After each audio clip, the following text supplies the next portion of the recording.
Kay noong 18 at 19th century, may mga grupo na nagsama-sama pero ang balak nila para i-criticize ang Biblia.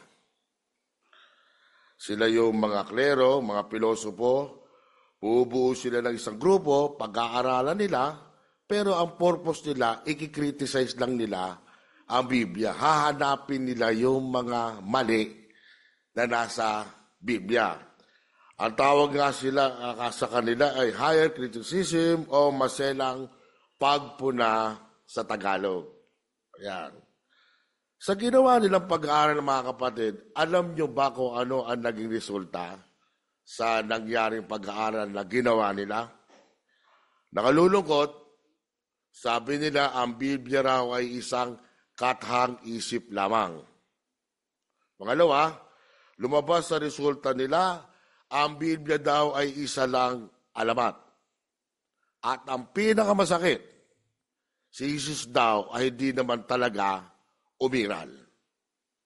Yan ang nangyari sa mga ginawa nilang pag-aaral. So talagang nakalulungkot. Kaya ang nangyari, maraming tao sa ngayon ang ayaw ng maniwala sa Biblia, ayaw ng basahin ng Biblia, o winilang halaga na nila ang Biblia. Siguro pamilyar na kayo mga kapatid kapag tayo ay nagbabahay-bahay, minsan kapag nakikipag-usap tayo sa tao, mas balak natin o mas gusto natin na kapag may babasahin tayong teksto, ay babasahin natin sa Bible nila. Di ba? Kaya kung minsan kung may babasahin tayong teksto, makikisuyo tayo sa may bahay, okay lang po ba na may babasahin po akong teksto, pero okay po, kung may Bible kayo dyan, babasahin ko po sa sarili ninyong Biblia. O, sagot naman ng iba, sandali, meron akong Bible, sandali lang, tatalikod, kukunin, kukuha pa ng upuan, tutungtong, kasi bakit? Yung Bible niya, nandun na sa ibabaw ng aparador. Nung kinuha niya, hinipan pa niya, nabugahan ka pa ng alabok o alikabok, binahing ka pa. Bakit? Kasi tinatago na niya. Wala na siyang balak basahin yung Bible niya. Yan yung mga naging resulta sa pag-aaral. Ano ba? Meron naman, pag sinabi niyo, pwede ko bang tignan itong teksto nito sa Bible po ninyo? Meron naman ang sagot, diretsa. Sabi niya, wala akong Bible eh. Yun naman ang sagot niya. Meron naman, maganda naman yung sagot niya. Meron akong Bible. Meron. Kaya lang, di ko alam kung saan na nakalagay eh. Wala na. Ganun na yung naging resulta sa pag-aaral nila sa Biblia at naging resulta sa mga tao. Pero ito ang maganda mga kapatid. Merong isang grupo ng mga tao na kung saan napakatindi ng paggalang nila sa Biblia. Sino to? Dahil ang sabi nga nila, ang Biblia ay salita ng Diyos, mapapanaligan, magagamit mismo sa iyong buhay. At yung kanilang reliyon ay nakabase lamang sa Biblia at lahat ng ginagawa ay salig sa Biblia. Ang paniniwala nila ay salig lahat sa Biblia. Ang sabi nga nila, ang Biblia ay hindi isang obra maestra, kundi walang katulad na aklat at isang kapaki-pakinabang na aklat. So, sino ang mga taong ito? O sinong reliyon ng mga ito? Walang iba, mga kapatid, kundi ito ay ang mga saksi ni Jehovah lamang. So, para sa aming mga inaral sa Biblia, sa aming mga bisitang nandito, sa mga bagong baptize, mamaya, paliwanag natin bakit ganun na lang kahalaga, kaimportante sa mga saksi ni Jehovah ang Biblia. Na talagang tinuturing nila na ito ay salita ng Diyos. Okay.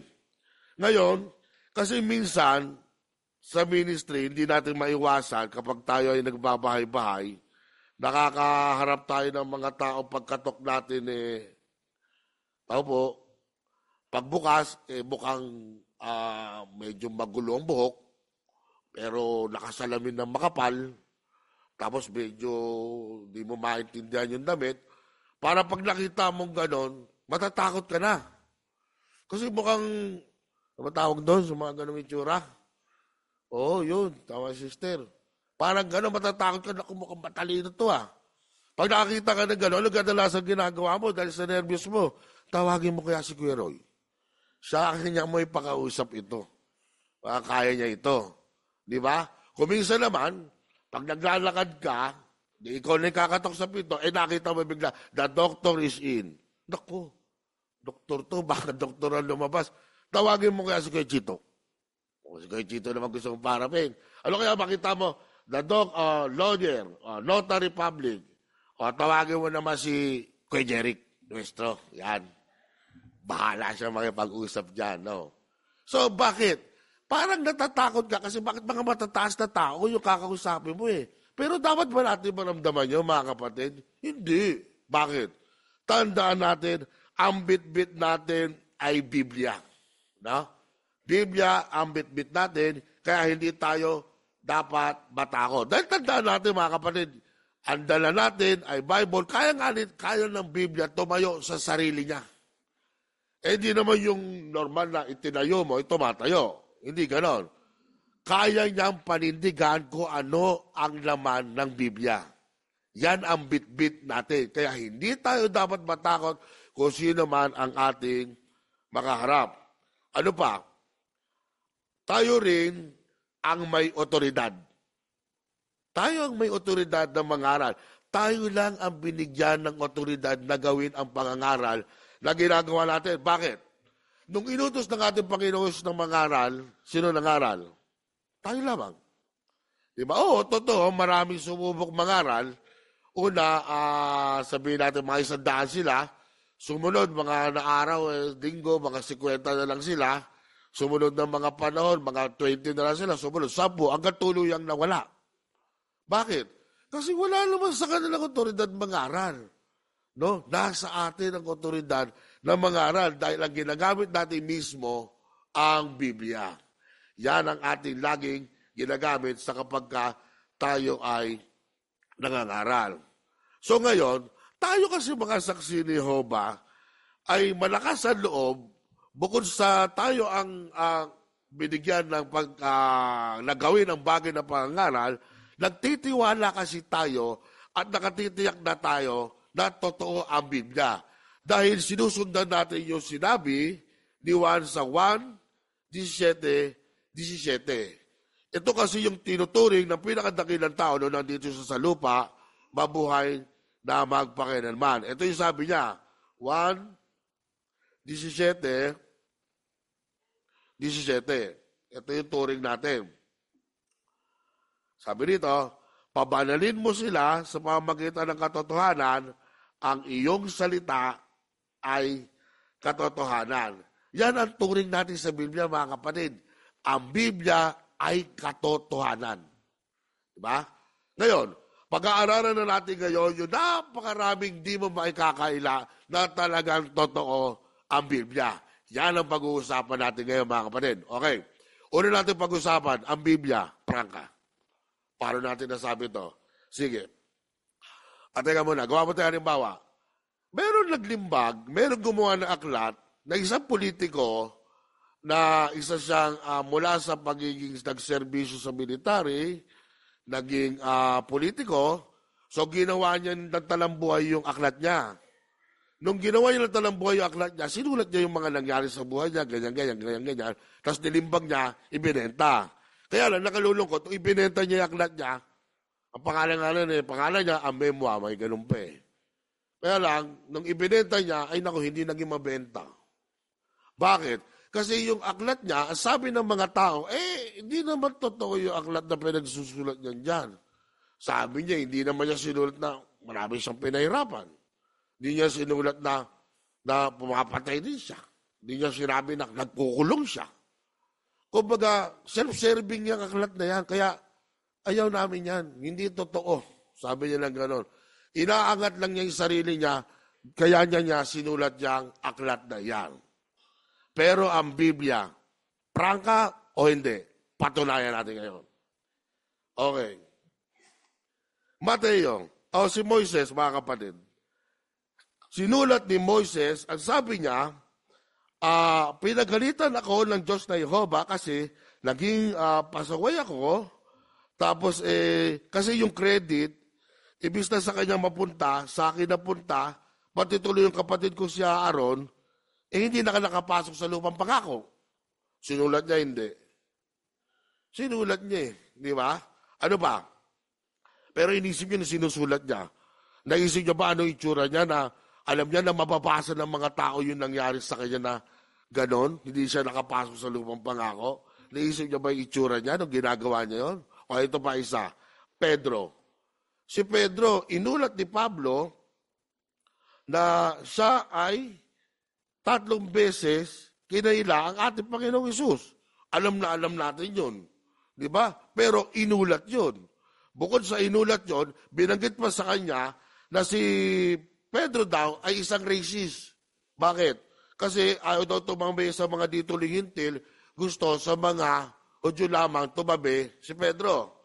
Kung sa panahon nga natin ngayon, baka kung si Pablo at si Pedro ngayon nagsusulat sa pangyayari ni Pedro, baka bulungan pa niya si Pablo. Pablo, baka naman pwedeng, wag mo na sulat lahat.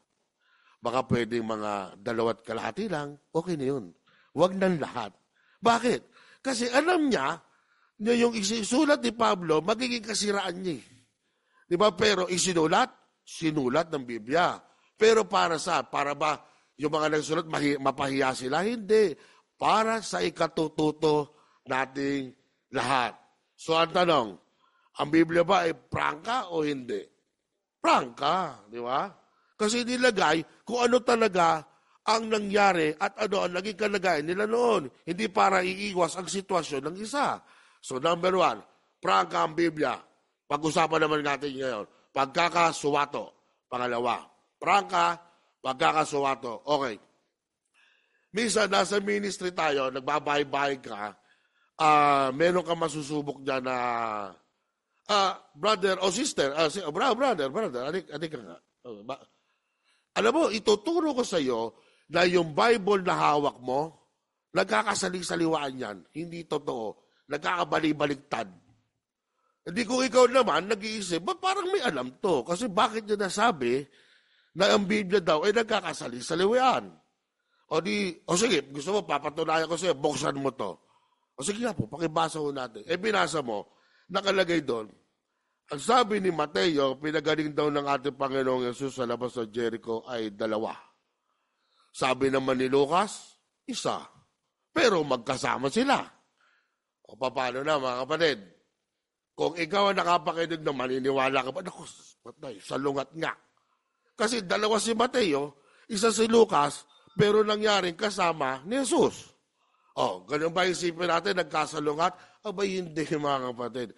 Never magsasalungat ang Biblia. Bagkus, tandaan pa natin, ang Biblia, laging nagtutugma-tugma. Hindi yan magsasalungat. Kaya huwag tayong kakaba kapag mga gano'n na para bang susubukin tayo. Ngayon, kasi, bigyan natin paliwanag. Kasi, ang profesyon pala ng isa, nakaka-apekto kung paano siya gumawi, sumulat, kumilos. Yung profesyon ng isa. Halimbawa, kung isa kang doktor at isang sinoma na elder ka, baka kung magpayo ka pa nga. Alam mo kapatid, lumabas ka lang sa field ministry ng 7 days a week, 3 times a day. Titibay ka. Kasi doktor ka Baka nakaka-apekto yung pananalita mo sa pagiging doktor mo. Ano kaya kung engineer ka, alam mo, kaya mong maging pioneer. Bakit? Sukatin mo lang yung kakayahan mo. Engineer di ba? So yung ibig sabihin, yung profession niya nakaka-apekto sa kanyang paggawi, kilos, at pananalita. Ngayon, talong, ano ang profesyon ni Mateo? Ano ang profesyon ni Mateo, mga kapatid? Oo, ano daw? Maniningil ng buhis. So kung maniningil siya ng buhis, siya magaling. Pera, ganon. Sa bilang, no? Sa numero tayo magbilang. 1, 2, 3, parang ganon. Sa pera, magaling sa numero, magaling si Mateo. Si Lucas, doktor, so doon siya magaling. Okay, ngayon, Inulat ni Mateo na nakita ko, sabi niya, nakita ko pinagaling ng ating Panginoong Hesus 2 bulag. Ang inulat naman ni Lucas, nakita ko ang pinagaling ng ating Panginoong Hesus, ginawa niya, dinala niya sa labas ng pader ng Jericho, tapos kasi para hindi nga naman mapahiya yung bulag, so nilabas ng ating Panginoon, pinagaling niya, ginawa ng ating Panginoong Hesus, dumura, sabi nga sa Bisaya, pudyot daw, ganon. Kinanong ganon, dura. Dumilat. Gumaling. Yun ang inulat ni Lucas. Di ba? O ngayon, ang inulat kasi ni Mateo ay kung ilan ang pinagaling. Wala naman siya kahilig-hilig sa pag-ulat ng kung paano ginamot Magaling siya sa numero Kaya inulat niya 2. Si Lucas, ano inulat? Kung paano ginamot. Di ba? So ang tanong, nagkasalungat ba sila? Hindi. Kasi ang inulat ng bawat isa sa kanila, kung ano yung nakita nila. Inulat ni Mateo kung ilan, inulat ni Lucas kung paano. So, hindi nagkakasalungat ang Biblia. Sige, parang ganito. Para gawin natin dito sa lugar na to. Halimbawa, isipin natin dyan sa labas, sa parking, nagkaroon ng gulo. Merong 10 nagbarilan. No? Nakipagbarilan sa pulis. So yung 10, nung nakipagbarilan sa pulis, yung 5, dead on the spot. Patay ka agad yan. Ngayon, yung 5 dead on the spot na yon, ito maganda. Si Kuya Roy pala, isa pa na siyang TV reporter. So yung nasubaybayan niya, nakita niya dyan sa parking, inireport niya kay Kuya Chito. Sabi niya, Brad, opo, kasi si Kuya Chito, isang anchorman ng radyo, ng istasyon, ng TV, na lalabas ng alas 6. So, nireport niya, may nangyari dito sa Paranaque, sa Bonil. 10, nakipagbarilan yung 5, dead on the spot. Yung 5, dinala roon sa Paranaque Medical. Nireport niya ng alas 6. So, kung tayo nakapakinig, napakinggan natin na merong nagbarila at merong 5 namatay. Diba? Ngayon, eto na naman si Kuya Jeric. Dumating na naman. Reporter naman siya ng dyaryo. Pero ang cut-off niya alas 10. So ngayon, sinundan niya yung 5, dinala sa Paranaque Med. Pagdating daw, meron pang 3 namatay. So, nireport niya kinabukasan, ilan na ang namatay? 8 na. Pero nireport ni Brother Bata, ng alas 6 na gabi kahapon, ilan lang ang namatay? Paano nga niya? Isang lugar, dumami pa. 5, 1, 8, paano na? Wala kita nyo. So, sino tama at mali? Wala. So, parang depende kasi sa tinignan ng bawat isa yung inireport nila. So, parang gano'n si Mateo at Lucas. Ano pa? Ito pa patunay. Kalagay din sa Biblia, sabi niya, yung mga nasa taas ng bubong, tumakbo na. Yung mga nasa baba, tumakbo na. So, kung ikaw nakabasa ng Biblia, nasa taas ng bubong, tatakbo, yung bubong patatsulok. Hindi pagtakbo yung dulas ng dulas, sunog ang puwet mo. Di ba? Pero hindi. Kasi, yung nagsusulat ng Biblia noon, ano ang bubong ba nila? Di ba yung mga patag-patag? Di ba? Kung nanonood ka ng pelikula ni Jason, si Jason talon ng talon Di ba yung mga gano'n, no? Patag-patag? Kaya yun ang nakaulat, tumakbo na yun nasa taas. Kaya walang mali kung yun ang nakaulat. Di ba? Kaya pag may nakikita tayo gano'n, salungat ba ang Biblia? Hindi. Laging tunay yan, laging nagkakatugma-tugma. Tandaan natin, hindi pwedeng magkaiba-iba, magkasalusalungat ang Biblia, dahil lahat ng nakalaman sa Biblia, lagi yan nagko-connect. Ano pa? Pag-usapan naman natin yung pagiging praktikal. Ito, maganda, praktikal. Sa mga sitwasyon na kung saan kailangan natin o magagamit natin kagad ang Biblia. Halimbawa, may nagtanong sa atin, ano ba kasi ano bang nangyayari kapag ang tao ay namatay? Ano sagot? Simple tanong, simple sagot. Sagutin natin, Roma 5:12. Sabi dyan sa Roma 5:12, simple lang, kaya sa pamamagitan ng isang tao, kasalanan ay pumasok sa sangkatauhan, at dahil sa kasalanan ay pumasok ang kamatayan. Kaya naman ang kamatayan ay lumaganap sa lahat ng tao at dahil silang lahat ay nagkasala. So pag pinabasa mo to, mag-iisip ang iyong kausap, ano yung sinasabi niya na kasalanan pumasok, tapos nagkaroon ng kamatayan, tapos ang kamatayan lumaga, ano yan? So pag gano'n naman ang sitwasyon, kahit simpleng tanong, simpleng sagot, ipaliwanag na natin. Kasi kapag kausap natin ay gano'n, ibig sabihin, nais na matuto, so handa natin ipaliwanag yung mula Genesis, kung ano ba nangyari kay Adan at Eva, at sino ang tanging tunay ng Diyos sa awit, na gagawa ng ganong mga pag-asa para sa atin, hanggang sa Apocalypse 21:3 and 4, nawawakasan ng Diyos na Jehovah ang lahat ng bagay. So ibig sabihin, parang pinag-aralan nyo na yung buong Biblia. Dahil papaliwanag mo yung mula kung paano nangyari, sino ang gagawa, at ano ang mangyayari sa hinaharap. Okay, ano pa? Ano pa yung pag-uusapan natin ng mga bagay na practical? Simple lang din. Kung ikaw naman ay negosyante, ano ang dapat na nasa isip natin palagi? Levitico 19:35. Sabi niya, Levitico 19:35. Kung isa ka negosyante, ito lagi mong iisipin. Sabi niya, huwag kayong mandaraya sa pagsukat ng haba, bigat o dami. Bakit? Tama naman to. Kasi pag ikaw nandaya, pwede kang makulong. Mga kapatid, napakahirap makulong. Tandaan natin yan. Yung mga nakikita natin sa mga pelikula, mahirap makulong, mga kapatid. Kaya yung mga pandaraya, kung sa negosyante, huwag mong gawin yan. Napakahirap makulong, mga kapatid. Tandaan natin yan. Ngayon, ano pa?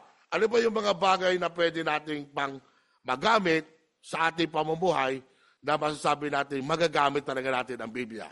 Okay. Maraming mga kabataan. Ayan.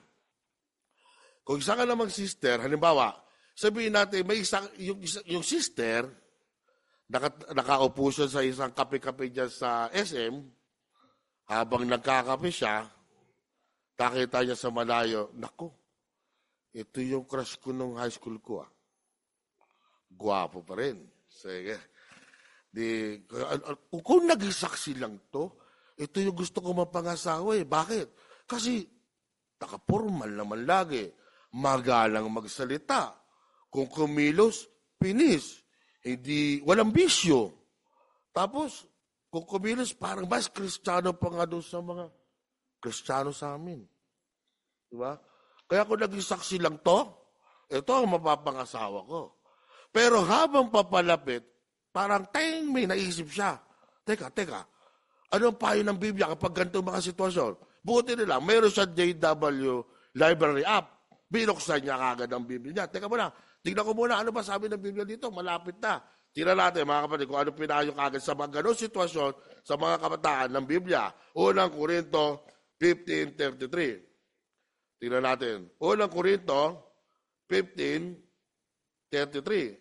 Tignan natin yung payo ng Biblia.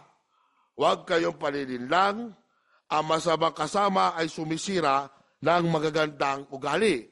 May asterisk pa nga dyan eh. Pindutin nyo. Yung asterisk dyan sa 15:33. Yung huwag kayong panininlang, asterisk, pindot. Ano sabi dyan? Huwag kang paliligaw. Kung malinaw pa nga sinabi, huwag ka na paligaw. Pero paliligaw yan, mga maliligaw. Kasi magkaligaw-ligaw. Totoo naman eh. Pag kaligaw-ligaw ka, may mangyari sa'yo, baka madisiplina ka pa, di ba? No? Kaya yung mga ganun bagay, iwasan natin. Kaya buti na lang, ang Biblia talaga lagi makakatulong sa atin sa lahat ng ating ginagawa. Kaya dapat may install tayo lagi JW Library app na pwedeng tumulong sa anumang sitwasyon na pwedeng napapaharap sa atin. Ngayon, ano pa? Paano natin masasabi pa na tumpak ang Biblia? Ang Biblia naman, inulat na ang ating Panginoong Hesus ay ipinanganak doon sa Bethlehem. Totoo naman. Pero nilagay doon, Bethlehem, Ephrata. Tama, di ba? Bakit isinulat po yung Ephrata? Kasi, meron pang isang Bethlehem. Tama ba ako? Meron pa. Yung Hagigilit. So, para maging tupak mismo kung saan ipinanganak ang ating Panginoon Jesus, inilagay mismo doon kung saan yung eksaktong lugar. Sa yung eksaktong lugar, Ephrata. Nilagay. Ipinanganak ang ating Panginoon Jesus sa Bethlehem, sa Ephrata. So, pagiging tumpak ng Biblia, pinatunayan na naman ng Biblia. Okay. Minsan kasi, mga kapatid, di maiwasan, hindi natin maiwasan. May mga, hanggang ngayon pa rin, mayroong mga nagkikriticize pa rin ng Biblia niya. Wala silang ginagawa o iniisip, kundi tingnan pa rin kung ano ang pagkakamali ng Biblia. Sa katunayan, meron nga tayo mga kaibigan, nakakilala rin naman natin na mga kinikriticize yung kanilang Biblia. Yun yung Latter-day Saint, mga kapatid, yung mga Mormons, criticize yung kanilang Biblia. So yung mga nagkikriticize, ang sabi sa kanila, saan yung patunay na ang Bible nyo talagang nag-exist? Sabi gano'n. So ang sagot naman nila, meron po, nasa golden plate. Sabi nila. So tanong naman, sige, nasan yung golden plate? Pag-aaralan namin para makita namin kung talagang nag-exist ang Bible nyo. So naging sagot naman nila ay wala na po. Bakit? Kasi yung aming golden plate ay dinala na ni Moroni sa langit. So kung gano'n na naging usapan, meron pa bang argumento? Wala na. Ay nasabi nila, dinala na sa langit. Pero pag tayo, mga kapatid, pag tayong mga saksi tinanong, o kayong mga saksi, meron ba kayong mga patunay na yung Bible nyo na yan talagang nag-exist? Talagang nakaulat? Talagang nakasulat? Talagang tumpak? Kagaya na pinag-uusapan natin ngayon? Meron po. Ba't matapang tayo? Meron po. Ay, saan nyo ba gusto natin simulan? Ay, hindi naman tayo nagyayabang, mga kapatid. No? Gusto nyo, saan nyo ba gusto natin simulan na patunay na talagang ang Biblia ay talagang nag-exist, talagang totoo itong hawak namin. Gusto nyo ba? Magsimula muna tayo sa Codex. Okay, Codex muna tayo. Yung Codex Sinaiticus, Codex Alexandrinus, Codex Vaticanus, Codex Ephraim, Codex Beasae, Sinaitic Sidrach Codex. No? Napakarami pa ho namin patunay. Kung gusto nyo po, ang aming branch sa Philippine branch sa Quezon City, meron pa ho doon itatayo pag library na napakaraming patunay na ang Biblia po namin ay talagang nag-insist, talagang patunay na totoo. Pag yun po ay nabuo, dalaw ho tayo doon, makikita nyo pang higit kung ano yung Biblia namin, gano'n ito katunay at nagpapatunay yung mga nakadisplay po doon. Di ba, magkakaroon nga tayo ng doon, exhibit, no? Exhibit na mga Bible na patunay tungkol sa ating Bible. Kaya tayo, kapag tinatanong patungkol sa mga bagay na to, hindi tayo dapat matakot, mga kapatid. No? Lagi natin tatandaan, ang Bibliang hawak natin, mga kapatid, ito ay mapapanaligan, magagamit natin sa ating pang-araw-araw na pamumuhay. Ito yung paraan ng Diyos na Jehovah para kausapin tayo, patibayin tayo. Ito ang paraan ng Diyos na Jehovah para kapag tayo ay nangangaral, iparating natin ang salita niya sa mga tao. Lahat ng kilos natin, magagamit ang Biblia. Kaya ang tanong, ginagamit ba natin ang Biblia natin sa pang-araw-araw? Diba? So, halimbawa, mamaya, pag-uwi natin, mga kapatid, para mas lalo pang tumibay yung ating pananampalataya at pagtitiwala na ang Biblia ay talagang totoo, subukan nyo ba, mga kapatid, tingnan yung ating insight. Insight Volume 1 at Volume 2, subukan nyo tingnan, napakaraming patunay nun na ang Biblia natin na ginagawa ay talagang totoo, nag-insist, at maraming patunay na ito talaga ay mapapanaligan at salita ng Diyos na Jehovah. So, isang magandang umaga at maraming salamat po.